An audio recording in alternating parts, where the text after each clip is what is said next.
दोस्तों, आज हम बात करेंगे बांग्लादेश की ताज़ा राजनीतिक स्थिति के बारे में, खासकर पूर्व प्रधानमंत्री शेख हसीना की संभावित वापसी और अंतरिम सरकार की योजनाओं पर।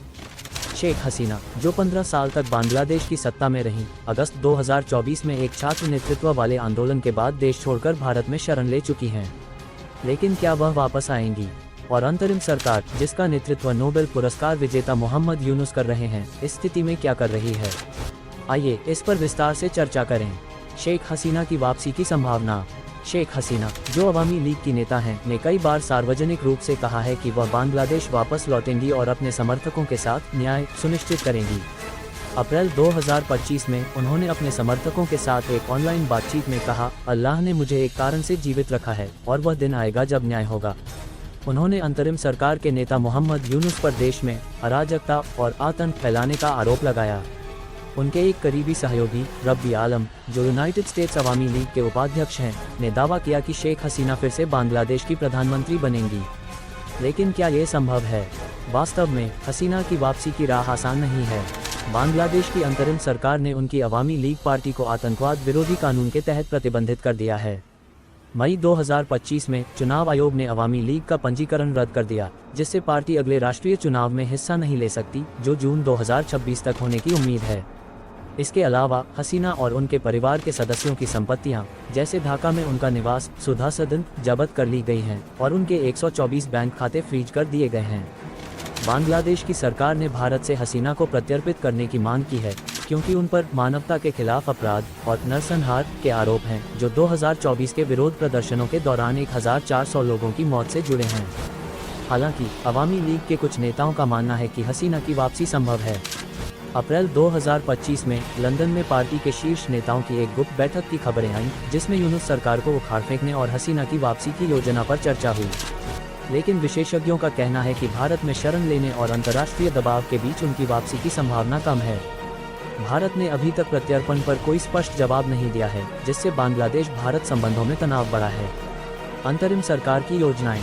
अब बात करते हैं अंतरिम सरकार की, जिसका नेतृत्व मोहम्मद यूनुस कर रहे हैं। यूनुस, जो एक अर्थशास्त्री और नोबेल पुरस्कार विजेता हैं, को अगस्त 2024 में छात्र आंदोलन के बाद सत्ता संभालने के लिए बुलाया गया था। उनकी सरकार का मुख्य लक्ष्य बांग्लादेश में लोकतंत्र को बहाल करना और दिसंबर 2025 से मार्च 2026 के बीच स्वतंत्र और निष्पक्ष चुनाव कराना है। यूनुस सरकार ने कई बड़े कदम उठाए हैं। अवामी लीग पर प्रतिबंध। मई 2025 में सरकार ने अवामी लीग को आतंकवाद विरोधी कानून के तहत प्रतिबंधित कर दिया। इसका कारण 2024 के विरोध प्रदर्शनों के दौरान हिंसा और हसीना सरकार के कथित अत्याचार हैं।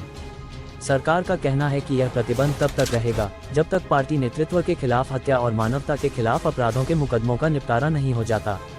न्यायिक कार्रवाई। बांग्लादेश के अंतर्राष्ट्रीय अपराध ट्राइब्यूनल ने हसीना और उनके कई पूर्व मंत्रियों के खिलाफ गिरफ्तारी वारंट जारी किए हैं।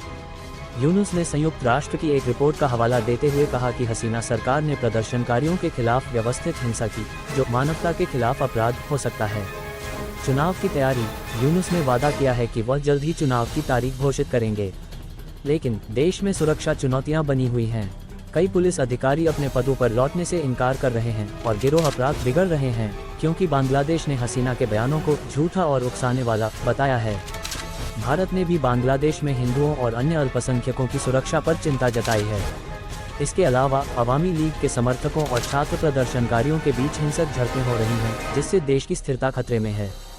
शेख हसीना की वापसी की बात करें तो ये काफ़ी हद तक भारत के रुख और बांग्लादेश की आंतरिक स्थिति पर निर्भर करता है।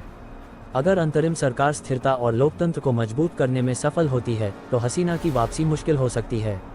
लेकिन अगर अस्थिरता बढ़ती है तो अवामी लीग के समर्थक इसका फायदा उठा सकते हैं। दोस्तों, बांग्लादेश की राजनीति इस समय एक नाजुक मोड़ पर है।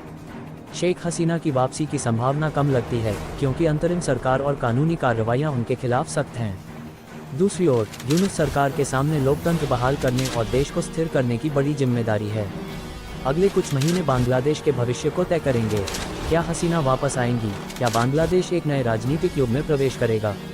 ये समय बताएगा। आपको यह विश्लेषण कैसा लगा? अपनी राय हमें जरूर बताएं। धन्यवाद।